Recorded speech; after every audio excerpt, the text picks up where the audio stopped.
started. As I said, I'm incredibly lucky to have the chance to stand before you to try to add some context, motivation, and understanding to the grand undertaking that you will begin tomorrow morning with tomorrow morning's chapel and subsequent first classes. For me, the answers usually start with the questions. And my big questions at the start of each year do not change a great deal. I wonder constantly about how the school year will start and how that start will influence the year's ending. And I wonder who will make the kind of connections that will get them successfully through the year and who will not. And in thinking of connections, I'm immediately reminded of a short phrase by E.M. Forster, a 20th century British novelist and essayist who wrote, among other things, A Passage to India and Howard's End, works that have earned classic status over the years. Forster was one of those oddly brilliant men who could get to the heart of any issue with a brief, trenchant phrase. And of the many such phrases that he penned over his career, his two-word admonition, only connect, has been used countless times all over the world to represent the meaning of authentic community, and particularly often to reflect the meaning of authentic community in a boarding school.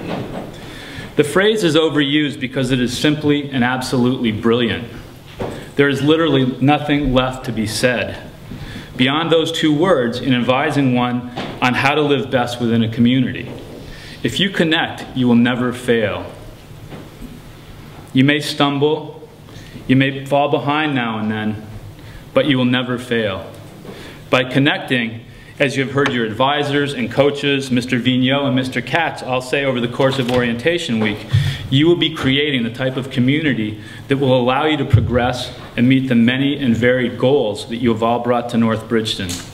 This community, like most, is one in which the strength of the individual adds to the overall strength of the community.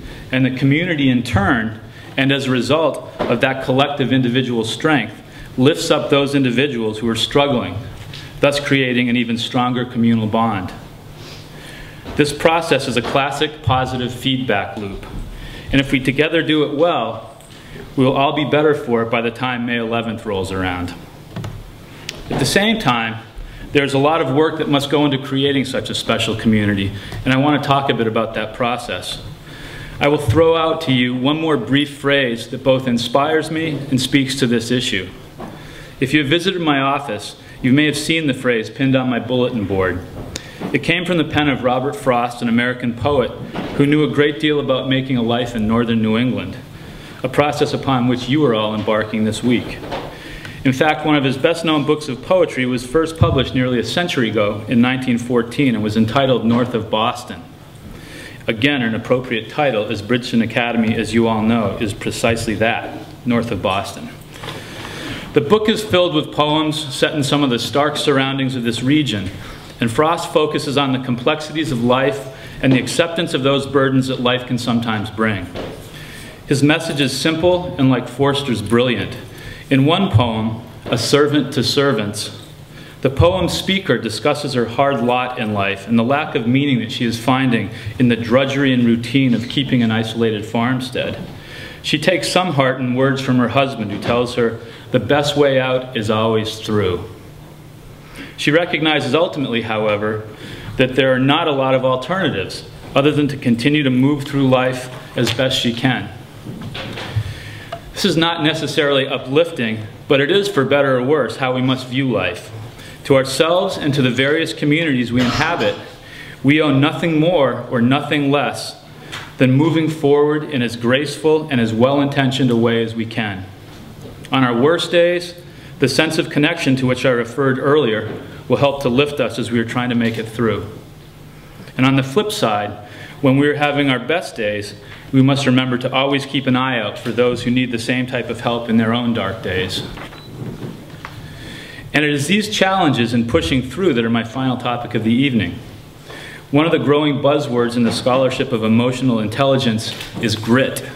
Angela Duckworth, a neurobiologist at the University of Pennsylvania, has been working hard over the past decade to determine what grit is and whether or not, as a character trait, it can be taught, or if it is simply a way of being that has been programmed into our genes, or a trait learned through life's experiences.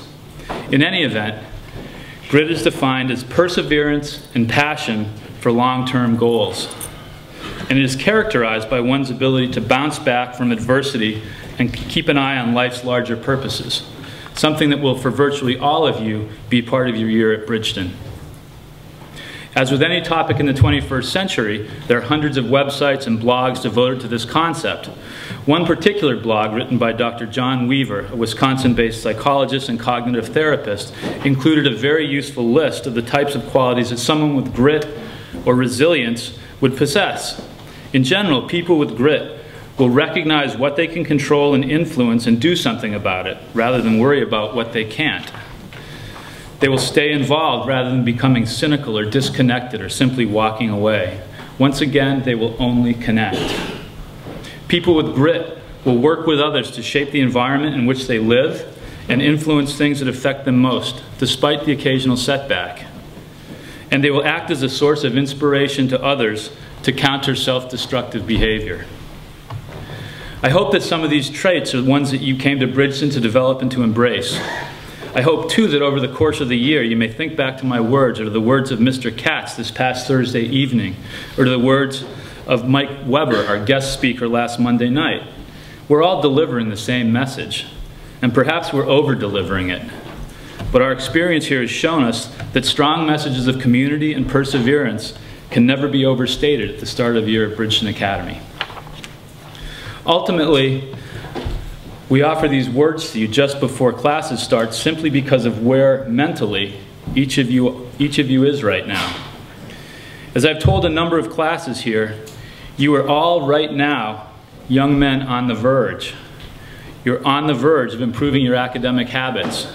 You're on the verge of becoming college-level athletes. You're on the verge of changing personal habits that have perhaps slowed your progress into young adulthood. You all have your own stories and reasons for being here at Bridgton. And this is the time of year, right before we start in earnest, that these reasons and the changes you would like to make are most clear to you. And most importantly, your intentions in doing this are in their purest form. That's why I love this particular evening and feel so lucky to be able to talk to you. You are individually and collectively on the verge. However, the very best of intentions could well disappear instantaneously tomorrow morning as you move back into a school routine that, because of its utter familiarity to you over the past 12 or so years, virtually forces you into autopilot. Don't let it force you into that. Remember your goals for being here. Move through your days with intentionality, with the willingness to learn, and to try new approaches that very likely will have a positive impact. It will make a difference. Some of the new habits may be awkward and seemingly unproductive at first, as Mr. Katz pointed out. But when that happens, try to recall all the words of wisdom that have been dispensed by so many of us to you this week. Persevere, connect, use the community to push through. You can do it. You have more people than you'll ever know who want to see you succeed and flourish. So go and make it happen. Good luck, get gritty, work at it, and remember that the best way out is always through. Have a great year, class of 20.